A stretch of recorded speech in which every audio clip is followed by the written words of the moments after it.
नमस्ते। A1 investment से मैं Aditi. A1 investments is a venture by IIT Bombay alumnus. We help you discover the power of compounding.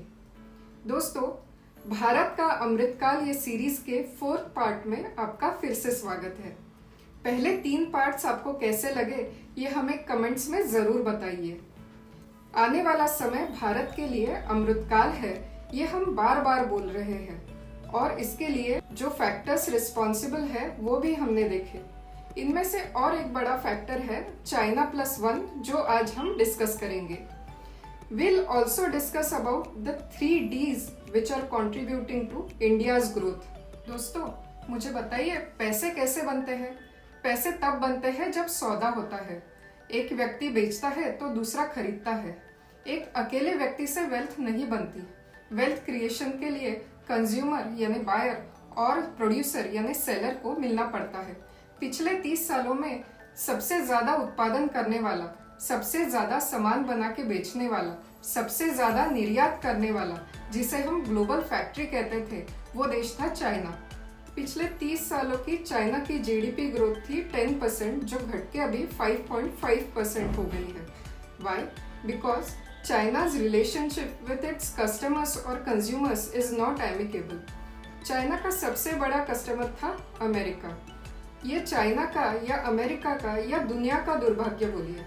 दुनिया का सबसे बड़ा कंज्यूमर और दुनिया का सबसे बड़ा प्रोड्यूसर, इनके संबंध बिगड़ रहे हैं। और कोविड के आसपास आते आते तो ये संबंध इतने बिगड़ चुके हैं कि वे नया दुकानदार या प्रोड्यूसर ढूंढ रहे हैं।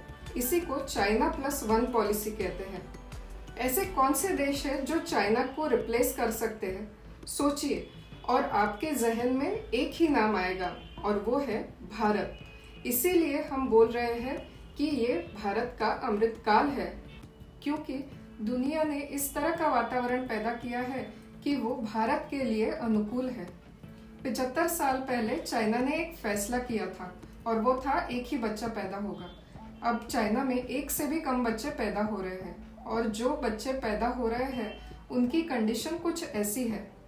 माँ की तरफ के 6 परिवार, पिता की तरफ के 6 परिवार, ऐसे 12 परिवारों का धन, ऐश्वर्य, बैंक बैलेंस उसके लिए अवेलेबल है।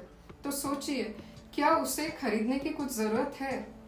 तो चाइना अपने देश के अंदर कंजम्पशन नहीं बढ़ा पा रहा है और उसने अपने बाहर के कंज्यूमर्स को नाराज कर दिया है। यही कारण है कि उसकी जीडीपी ग्रोथ 10% से 5-5.5% तक आ गई है। आज का भारत 2007 के चाइना जैसा दिख रहा है। हमारा पर कैपिटा जीडीपी $2700 के आसपास है। ईएमएस एक्सपोर्ट्स में हमारा शेयर बढ़ रहा है। हमारी मीडियन एज 27-28 के आसपास है, जो चाइना से 10 साल कम है।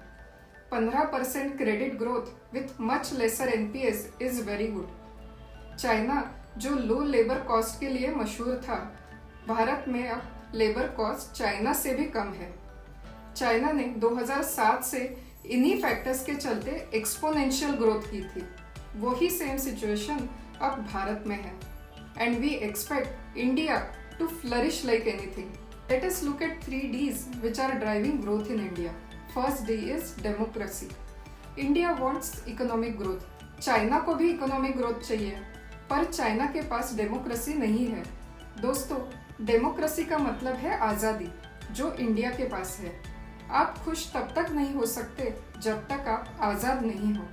Second D is demographic dividend. Bharat की मीडियन एज 30 से भी कम है। यही वो पॉपुलेशन है जो कमाती भी है और पैसा भी खर्च करती है। किसी का खर्चा दूसरे की इनकम है और यही इकोनॉमिक्स है। हमारी पिछली पीढ़ियां पैसा सेव करती थी, लेकिन आने वाली पीढ़ी खर्च करेगी। केवल अपना पैसा ही नहीं, लेकिन पिछले पीढ़ी के बचत को भी खर्च करेगी। 2 पीढ़ियों का पैसा खर्च होगा और इकोनॉमिक ग्रोथ होगी। Third D is digitisation.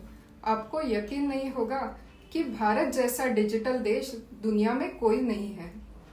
दुनिया के 100 रुपए में से 4 रुपए का कारोबार भारत में होता है, और अगर दुनिया में 100 रुपए का डिजिटल कारोबार होता है तो भारत में 50 रुपए का डिजिटल कारोबार होता है। यानी 50% of world wide digital transactions happen in India.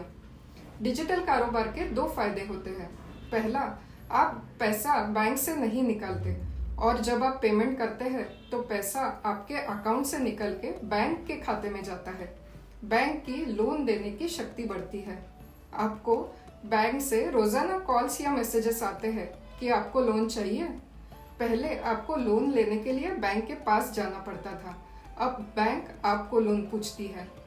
Second and most important point is, जब आप डिजिटल होते हैं तब आपका खर्चे पे कंट्रोल कम हो जाता है, क्योंकि आंखें देख नहीं पाती कि आप खर्चा कर रहे हैं और दिमाग को समझ में नहीं आता। तो हिंदुस्तान अब पैसा खर्च कर रहा है, जो इसके पहले हम लोगों ने कभी नहीं किया। क्या पैसा खर्च करना बुरी बात है? नहीं, ये बुरी बात नहीं है। पैसा बना के उसे खर्च करना ये तो अद्भुत बात है। वो आपको भी सुख देता है और दूसरे को भी सुख देता है। In fact why do we invest? अपने गोल्स को, अपने सपनों को हासिल करने के लिए। हर सपना खर्चा ही तो है। मैं फॉरेन घूमने जाऊंगी, बच्चों को फॉरेन एजुकेशन के लिए भेजूंगी, खर्चा ही तो है। मैं बंगला बनाऊंगी, लग्जरी गाड़ी खरीदूंगी, बेहतर हेल्थ फैसिलिटीज अवेल करूंगी, बेहतर होटल में डिनर के लिए जाऊंगी, मैं ब्रांडेड कपड़े पहनूंगी, खर्चा ही तो है। तो इन्वेस्टमेंट क्या है? खर्चे का प्रबंध ही तो है। खर्चा ही सब कुछ है। बुरी बात कब है? जब आप खर्चा करते हैं लेकिन इनकम का प्रबंध नहीं करते। पर हिंदुस्तान में खर्चे का प्रबंध क्यों हो रहा है? क्योंकि इनकम बढ़ रहा है और जीडीपी ग्रोथ सबसे ज्यादा हो रही है। जिस तरह का वैभव और ऐश्वर्य आने वाले कुछ सालों में हिंदुस्तान में देखने मिलेगा, उतनी ग्रोथ दुनिया के किसी भी कोने में नहीं रहेगी। जब रावण सीता मैया को उठा के लंका लेके आया था, तब मंदोदरी ने उसे बोला था कि मर्यादा पुरुषोत्तम राम को उनकी सीता मैया लौटा दो। तब रावण ने बड़े अहंकार के साथ बोला था, एकोहम अस्ति द्वितीयो नास्ति न भूतो न भविष्यति। I dare to steal those lines from Ravan. Bharat में इन्वेस्टमेंट करके रिटर्न्स पाने का अवसर एकोहम अस्ति द्वितीयो नास्ति न भूतो न भविष्यति। For more such information, visit our website www.a1investments.in or contact us. Mutual fund investments are subject to market risk. Read all scheme related documents carefully.